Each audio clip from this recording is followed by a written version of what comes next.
Learn with fun. Hi friends, do you like animals?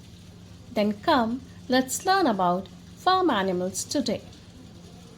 Animals that are raised and kept for agriculture purposes are farm animals. Today we are going to learn 5 farm animals. The first one is cow. Cow. Kids love having cow milk. The second farm animal is horse. Horse. Horses are really fast.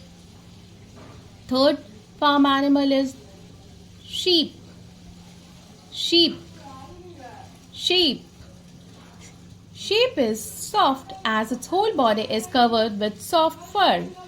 Fourth animal is dogs. Dogs.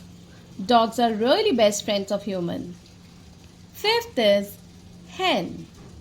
Hen. Hen lays egg. So, today we learn about 5 farm animals. Cow.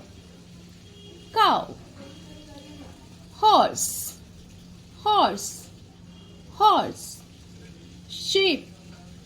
Sheep. Sheep. Dogs. Dogs. Dogs. Hen. Hen. Hen. For more educational videos, like and subscribe. Thanks for watching.